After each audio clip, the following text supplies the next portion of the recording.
बाहर कोई विजुअल कर लेते हैं फिर उसके बाद हो गया। एक मिनट रूम में आ जाता हूँ।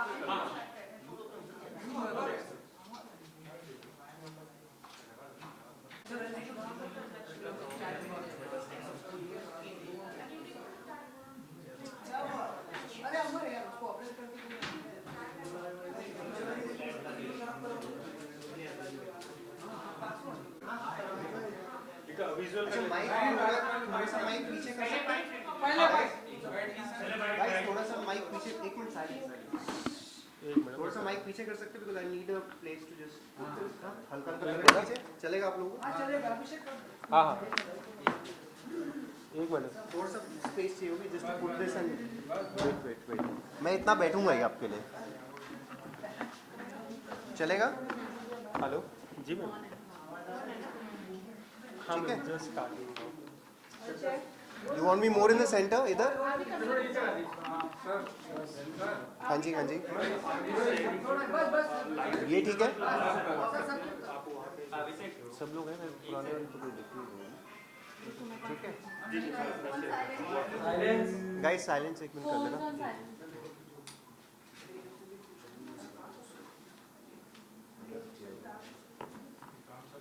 अच्छा गाइस, एक बिफोर आई स्टार्ट मेरे को यहाँ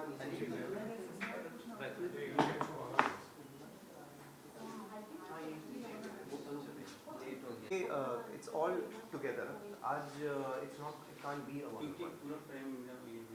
वो देख ले कहाँ रख सकता है।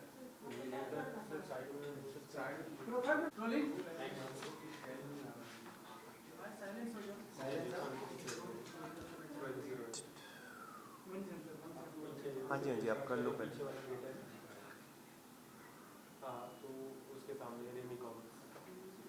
हाँ जी, in the middle I'll call you for something, just to read out something. Just to read a line, that's it. ठीक है?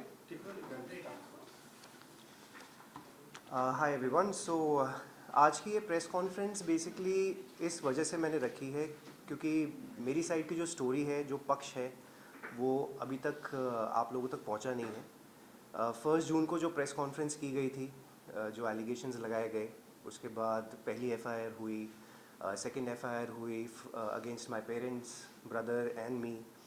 तो ये सारी डिटेल्स एक्चुअली आज तक कभी इतनी खुल के आई नहीं है और बड़ा कन्फ्यूजन सा लोगों के मन में भी है कि मतलब एग्जैक्टली इस केस में हो क्या रहा है, किसका पक्ष क्या कहना चाह रहा है, क्या ये सही है, क्या ये झूठ है। ऑफ कोर्स मेरे लिए बहुत सारी चीज़ें एकदम से हो गई थी, सो मुझे तो समझ में ही नहीं आया। अगले दिन तो आप लोगों में से कितने लोगों ने फ़ोन किया कि सर आप अपना पक्ष बताइए। मुझे एक्चुअली महीने लग गए टू जस्ट अंडरस्टैंड कि मेरे साथ हो क्या रहा है, क्योंकि जो किया भी गया था उसके पीछे भी बहुत महीनों की प्लानिंग थी। इट वाज नॉट कि एक दिन में आपके ऊपर केस लगाया जाता है। एक केस का जवाब बनाने में, मतलब मुझे देने में अगर 2-2 3-3 महीने लग रहे हैं तो बनने में कितना टाइम लगता है। और अगर 24 घंटे में आपके पास 3-3 केस रेडी हैं तो इसका मतलब कि कुछ और हो रहा है। इट इज़ नॉट जस्ट कि आपने सोचा और अगले दिन ये कर दिया।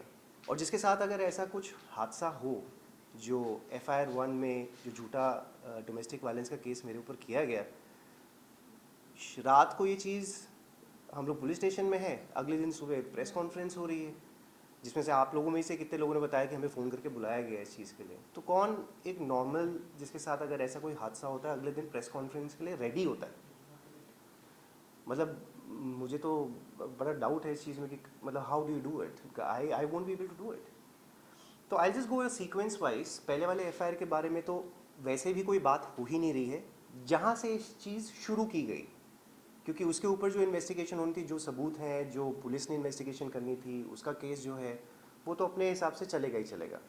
सो I am just going to go a little point wise today because matter is in litigation. सब कुछ मैं आप लोगों को नहीं बता सकता, बट हाँ कुछ चीज़ें मैं आप कह सकता हूँ क्योंकि ये कोर्ट में लगा दी गई हैं पिछले महीने, ठीक है। सो जो हमारी सेकेंड FIR हुई थी अगेंस्ट मेरे मम्मी पापा, मेरे छोटे भाई के अगेंस्ट, मेरे अगेंस्ट, ये काफ़ी कन्फ्यूजन एक क्रिएट किया गया है। हाँ नहीं, ये धाराएं ना करण के ऊपर लगाई थी, ये धारा ना निशा ने पेरेंट्स के और ब्रदर के अगेंस्ट नहीं लगाई थी। तो कोर्ट ने एक ऑर्डर दिया है एंटिसिपेटरी बेल का. So I am just going to take a help of somebody here to just announce it, because आज मैं वो ऑर्डर लेकर आया हूँ. लोगों को यही कहा जाता है, नहीं ये धारा मैंने करण पे लगाई थी, उसके पेरेंट्स के मतलब उनके ऊपर तो लगाई नहीं गई है. सो द सेकेंड FIR की मैं सिर्फ धाराएं आपको बता देता हूँ against my father, mother and छोटे भाई की. सो द फर्स्ट धारा is 498A which is for dowry. 377 बड़ा संगीन वाला ये IPC है. 377 इज़ अननेचुरल सेक्स, जो कि चारों पे लगा है. चारों पे लगने का मतलब है कि हर एक के साथ इंडिविजुअली, मतलब फादर ने निशा के साथ, मदर ने निशा के साथ, एक औरत ने निशा के साथ. I don't understand how that happens. Brother ने निशा के साथ, मैंने निशा के साथ. तो ये 377 सेक्शन लगा है. यहाँ पे बहुत सारी औरतें हैं, so they can also understand this section better. 406 323 which is a voluntary causing hurt. 504 506 criminal intimidation and 34 criminal conduct of IPC. So if I can take your help just to show you this order, because मतलब वैसे भी मैं आप लोगों को ये order नहीं दिखा सकता, but I am just going to, if you can just read, ये क्या नाम लिखे हैं तीन. Okay, number 2 is Mrs. Bela Ajay Mehra. My mother, Yeah. Number 3 is Mr. Ajay Mehra. My father, And applicant number 4 is Mr. Kunal Ajay Mehra. My younger brother. Has इनको been मिली है, anticipatory bail. ठीक है. किन sections में मिली है? And the offence is 498A, section 377, 406, 323, 504, 506 and 34 of the IPC of the IPC, following. Yeah. जी, thank you. तो ये ऑर्डर है, ये सारी धाराएं लगी हैं जो मैम ने अभी पढ़ी आप सबके सामने. तो ये धाराएं लगी हैं. तो ये कहना बार बार कि नहीं मैंने उनके पेरेंट्स के अगेंस्ट नहीं किया और सिर्फ करण के अगेंस्ट किया है, तो बेसिकली पेरेंट्स के ऊपर लगाया क्या गया है? You know, it's a very confusing thing. और अगर पेरेंट्स के ऊपर धाराएं नहीं लगाई हैं तो फिर एंटिसिपेटरी बेल उनको कैसे मिली है और क्यों मिली है, क्यों दी गई है? जब धारा ही नहीं है तो फिर क्यों आप मांग रहे हैं? ये ज़रा सोचने वाली बात है, क्योंकि क्या होता है ना, एक चीज़ बोल दी जाती है. ऑफकोर्स मीडिया एक माध्यम है जहाँ से हम एक बात लोगों तक पहुँचा रहे हैं, बट एक परसेप्शन बड़ा जल्दी से क्रिएट हो जाता है. बिकॉज आज हमारे पास सारे हथियार हैं, मतलब इंस्टाग्राम है, इधर है, यहाँ पोस्टिंग होती है, वहाँ एक अपना कमेंट आ जाता है, हज़ारों लाखों की तादाद में हम लोग चीज़ें बोल देते हैं. बट अभी तक मैंने अपना पक्ष तो बोला ही नहीं. तभी तो एक कोर्ट है, कोर्ट तभी तो वैल्यू करता है ना कि एक साइड का हमने सुना तो दूसरी साइड का हम सुने. बट वहाँ तो कैरेक्टर है, असैसिनेशन जो करना था वो तो उसी टाइम कर दिया गया. करेक्ट. सुनाओ, अब जब ये धाराएं लगी, अब इसके बाद एग्जैक्टली क्या हुआ और क्या प्रोसेस होता है? इसके बाद मेरे पेरेंट्स को, मेरे भाई कुणाल को, pandemic was at peak at that point of time. Pandemic बहुत ज़्यादा पकड़ा हुआ था, उसने अपना grip in the month of June. अब उस सिचुएशन में आप लोग सोच सकते हैं जब हम नहीं जा रहे तो मैं अपने 70 साल के फादर मदर को कैसे जाने दूँ? ऑफ कोर्स जाना पड़ेगा. तो basically what is at risk? Life of my parents is at risk. Correct. मतलब उनको भी कुछ भी हो सकता है, मैं उनको कैसे जाने दूँ? बट ये हमारे साथ किया गया. पुलिस स्टेशन भी आना था, आपको अपना सफाई देने भी आना है, आपको अपनी एंटिसिपेटरी बेल भी लेनी है. तो ये सारी चीज़ें क्रिएट की गई उस टाइम पे. तो उस दौरान हम सब के लिए, हम चारों के लिए as a family of course बहुत स्ट्रेस था. इमोशनली स्ट्रेस था, फिजिकली स्ट्रेस था, फाइनेंशियली स्ट्रेस था. फाइनेंशियली कैसे स्ट्रेस हो गया? क्योंकि करण तो घर से बाहर निकाल दिए गए.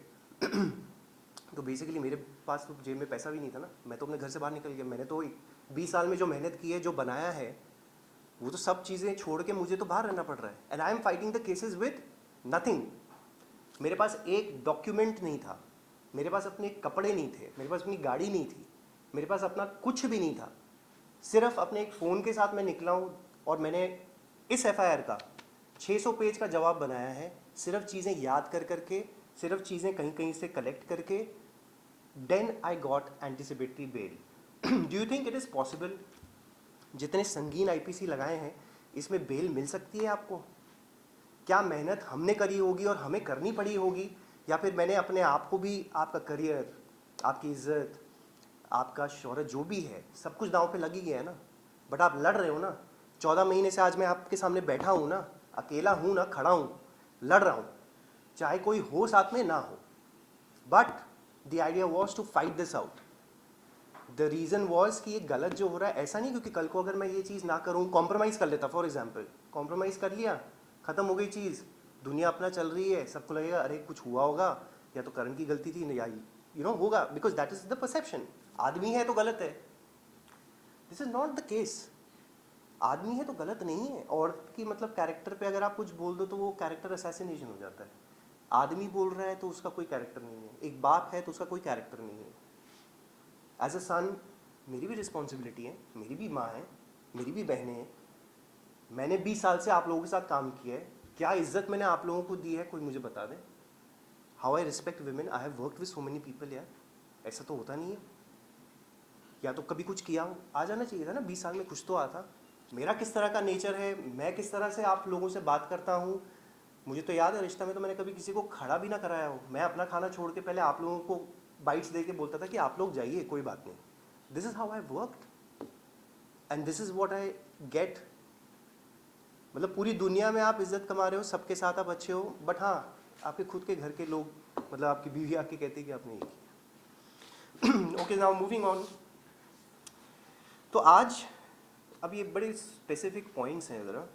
आज की प्रेस कॉन्फ्रेंस बेसिकली रखने का मुद्दा क्या था, ताकि आप लोगों तक ये सच्चाई पहुंचाई जाए जिसकी वजह से मुझे मारने की बार बार धमकियां दी जा रही हैं।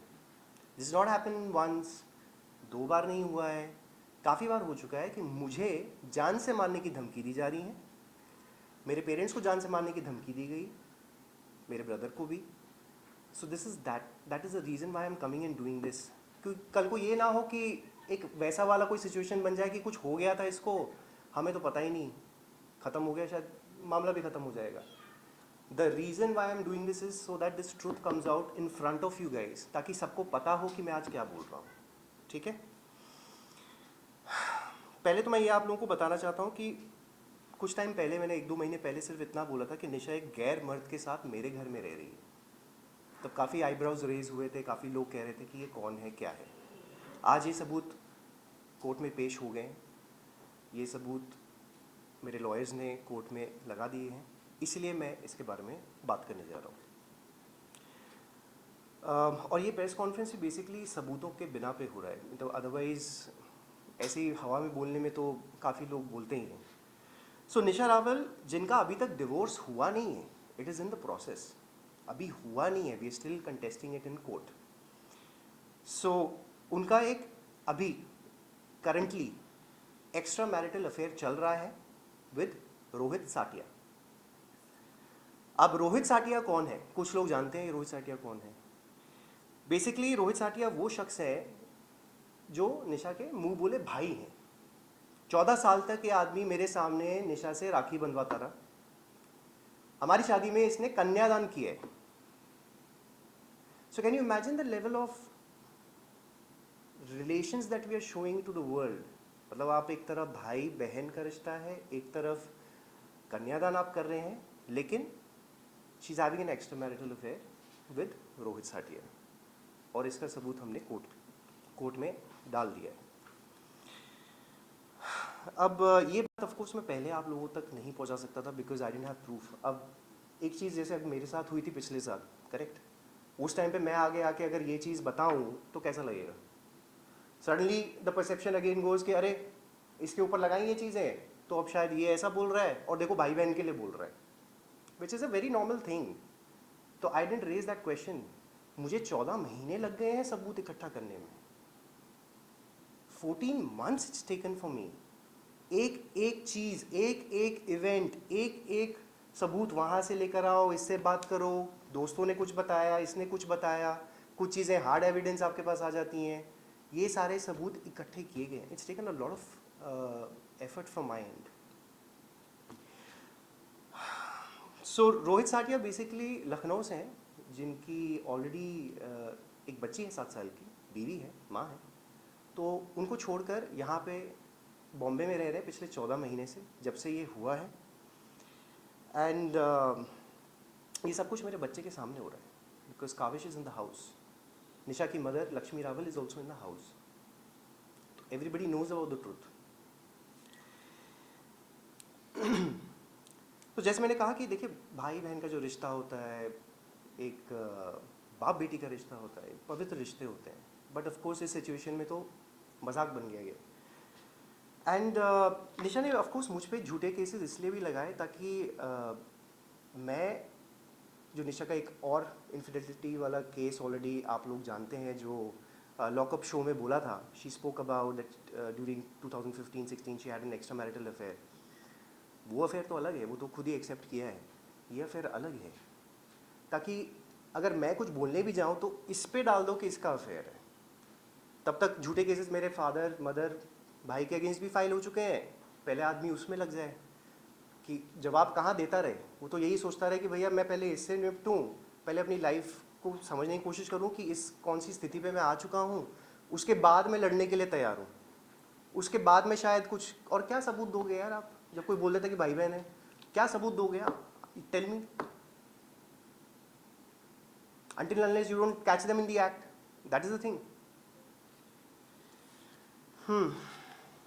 और अगर आप एक बार ये भी सोचिए, अगर इतने ही सच्चे थे तो 1 जून को जब निशा ने ये प्रेस कॉन्फ्रेंस रखी, सबको बताया कि क्या है, तो अपने अफेयर के बारे में पहले ही बता देते आप।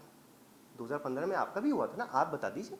हमारा तो कोई वो केस है ही नहीं, क्योंकि हमारे पे तो सारे झूठे चीज़ें हैं। आप सच्चे हो, आप अपना बता देते कि 2015 में आपका अफेयर था। तो वो तो हुआ नहीं। अब जब लॉकअप शो में तो ज़रूर चले गए, तो वहाँ पे पैसे जब मिल रहे थे तो सब सच्चाई बाहर आ गई। सच्चाई एक्सेप्ट करने का रीज़न क्या था?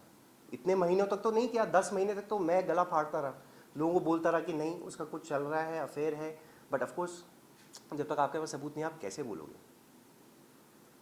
अब जब 10 महीने के बाद निशा ने ये कह दिया लॉकअप में, सडनली जो 1 जून को मुझे हज़ारों लाखों की तादाद में जो मैसेज आए हुए थे, जहाँ पे कितने लोगों ने क्या क्या नहीं कहा है, एक मौका मिल जाता है ना लोगों को बोलने का, क्या क्या नहीं कहा गया। सडनली सब लोग मुझे मैसेज कर रहे थे that we are sorry, and these are girls, maximum वो गर्ल्स। मोटी मोटी गालियाँ लिख के दी थी सबने। मतलब आप समझिए, जिसने 20 साल तक मेहनत की, एक दाग नहीं लगने दिया उसने अपने ऊपर, and this is what we call stardom, this is what we call fan love. No, इसीलिए सच्चाई बता रहा हूँ। बट अब सब पलटे, उसके बाद सब ने माफ़िया मांगी, सब लोगों ने लिख के भेजा कि नहीं sir we are sorry, because हमने एक चीज़ देखी, हमने उस पर रिएक्ट कर दिया। तो ये रिएक्शन के लिए नहीं होती हैं चीज़ें, आप लोगों को समझना पड़ेगा। एज सिटीजन्स आपकी रिस्पॉन्सिबिलिटी है कि आप समझें कि किसी के साथ क्या हो रहा है। एज रिपोर्टर्स आप सबकी ये रिस्पॉन्सिबिलिटी होती है कि एक चीज़ को आप लोगों तक पहुँचाएँ। किस वे में पहुँचाएंगे वो अब सब हम ह्यूमंस हैं, हम सब पे डिपेंड करता है। एक इन्फॉर्मेशन अगर मैंने भी 2 बार इंटरव्यूज़ पहले दिए हैं, बड़े छोटे छोटे, ज़्यादा कुछ नहीं, बट मैंने अपने लॉयर के साथ बैठ के दिए, सो दैट वाज, उसका एक कुछ तो वेटेज होता ही है। So that was the case. So moving on to the next things, Rohit Satiya basically इनकी कुछ फाइनेंशियल डिफ़िकल्टीज चल रही हैं। सो इस वजह से निशा के साथ मिलकर ये पूरी प्लानिंग की गई, ताकि मुझसे मेरा घर, गाड़ियाँ, बिजनेस, बच्चा, सब कुछ हथिया लिया जाए। अब कैसे करेंगे? ऑफकोर्स झूठे केसेस में फंसा के करें, ताकि ये फंसा रहे, कॉम्प्रोमाइज़ कर लें। बट वो हुआ नहीं, because I didn't give up. कहीं ना कहीं ऑफकोर्स जब कोई नहीं होता है, कहते हैं ना, तो अकेले ताकत यही थी कि अपने घर वालों को भी संभालो, आपको लड़ना भी है, आपके पास इमोशनल होने का टाइम नहीं है। क्योंकि 4-5 दिन के बाद I was on the set shooting also, I didn't have time. आज भी टाइम नहीं है, आज भी इंटरव्यू दे रहा हूँ, but I don't have time to get emotional. Correct? So ये सारे झूठे केसेस मुझ पे इसलिए किए गए ताकि मुझे इनक्रिमिनेट किया जाए इन केसेस में। मेरे मदर फादर्स पे अलग प्रेशर, कुणाल पे अलग प्रेशर, ब्लैकमेल किया गया थ्रू दी डिमांड्स जो मतलब मांगी जा रही थी कि हमें ये चाहिए। ऑफ कोर्स थ्रेटन किया गया। काविश को as an emotional weapon use बहुत किया जा रहा है, बट उसके लिए भी you have to be strong. I can't think of Kavish right now, जहाँ भी है ठीक है, बट कल को जब होगा उसके बारे में बात करेंगे। सो और जैसे मैंने कहा तो मेरा घर बिजनेस है जो ऑफ कोर्स निशा के नाम पे था, इसलिए वो हथिया लिया गया। हर चीज़ में ऑफ कोर्स मेहनत लगी है, पैसा मेरा लगा है, मेहनत मेरी लगी है, सालों की मेहनत है। घर, गाड़ियाँ, बच्चा, सब कुछ अपने पास जब्त करके ये लोग बड़ी आसानी से बैठ गए। और ये क्यों हो पा रहा है, आगे के कुछ स्टेप्स मैं आपको बताता हूँ। रोहित साटी ऑफ कोर्स शराब भी पीते हैं, चेन स्मोकर भी हैं, और गुटखा, पान, ये सब ऐसी चीज़ें कुछ खाते हैं। और ये सब चीज़ें के बीच जो आदतें इसकी हैं, काविश मेरा 5 साल का बेटा is staying with this guy. मतलब मैंने ये चीज़ें शुरू ही नहीं की होगी ज़िंदगी में, तो एज अ फादर मतलब मैं क्या कहूँ अभी आपको कैसा लगेगा? हाँ, और इसी वजह से now I am fighting for the custody of my child, कि मुझे काबिज चाहिए एंड वो मेरे साथ रहे, एंड उसकी विजिटेशन राइट्स जब तक ये सॉल्व नहीं होती चीज़ें, I want those visitation rights. काबिज का एक्सेस नहीं है मुझे, लेकिन हाँ, रोहित साटिया के पास ऑफ कोर्स टाइम है। 2 birthdays I missed, 14 June is birthday, ठीक है, but Rohit Satiya you can see in the pictures photo खिंचाते हुए उसके साथ। तो ये चल रहा है। रोहित साटिया की, जैसे मैंने कहा, खुद फैमिली है, बच्ची है 7 साल की जो कि काविश को राखी बांधती है, माँ है, वाइफ है, end of course I have respect for them because मैं उनको सालों से जानता हूँ, correct, and I feel very sorry because जो सच्चाई है हम सबको पता है। ऐसा नहीं कि उनको नहीं पता, सबको पता है, बट इसमें 2 बच्चे इन्वॉल्व हैं। The reason again, one of the point becomes कि कल को इन बच्चों को हम क्या कहेंगे, इन बच्चों को क्या, मतलब हम लोग क्या वो दे रहे हैं फ्यूचर, कि this is what happened. But see, I am fighting for the truth, I will to go for it. किसी ने आना है, आए, नहीं आए, दैट इज देयर चॉइस। किसी का कुछ रीज़न हो सकता है, that is their personal choice. I can't force anybody to come out and say the truth, correct. और इनजस्टिस तो हम सबके साथ ही है ना। अब जैसे उसकी भी फैमिली होगी, तो अगर 2 फैमिलीज आप ये ले रहे हो जिसमें से Nisha Rawal and Rohit Satiya are actually having an affair, तो बाकी के जो मेंबर्स हैं उनके लिए तो तकलीफ है ना। They are suppose to go through this, right. एक और चीज़ है, I have been getting calls, मतलब एक नो कॉलर आईडीज होती हैं आजकल, है ना, नंबर पता ही नहीं चलता है, राइट। तो मुझे नो कॉलर आईडीज से कॉन्स्टेंटली फ़ोन आते हैं, ठीक है, जो कि ऐसे दिखाई देते हैं, no caller IDs, no caller IDs, no caller IDs, no caller IDs, ठीक है। नहीं, it's not like an evidence, I just shown you now, I have it, ठीक है। ये सब अब जो भी है, this is just no caller IDs आती हैं ऐसे। अब इनमें से शुरुआत में कभी, क्योंकि रात को कभी आप सो रहे हो तो एकदम से आ गया था, तो शुरुआत में 1-2 बार जब आई तो एक बार मैंने उठा लिया। So then I was again threatened कि भाई ये केसेस वेसेस ख़त्म कर लो, वरना इसका रेपुटेशन अच्छा नहीं होगा। फिर मैंने कभी उसका उठाया नहीं, देखिए, बिकॉज कल को कुछ मुझे हो जाए, या मेरे मदर पेरेंट्स या कुणाल पे किसी तरह का कुछ किया जाता है उनके साथ, ये आप लोगों को पता होना बहुत ज़रूरी है, ये लॉ इन्फोर्समेंट को पता होना बहुत ज़रूरी है। जितनी बार थ्रेट्स हुई हैं, I have actually emailed the commissioner of police Bombay, joint commissioner of police Bombay, Goregaon police station, सबको टाइम टू टाइम मैंने बार बार ईमेल्स लिख के ये चीज़ें डाली हैं। Police also knows, my I also know, they have been informed again and again. Threat levels किस तरीके के हैं उनके बारे में भी मैं आपको आगे बताता हूँ। So Rohit Satiya is, I think, little politically connected. तो अभी जितने भी हमारे FIRs हैं, FIR 1, FIR 2 में काफ़ी पॉलिटिकल प्रेशर यूज़ किया जा रहा है। So I been fighting that also. So Nisha has actually gone ahead, called and threatened a witness of mine.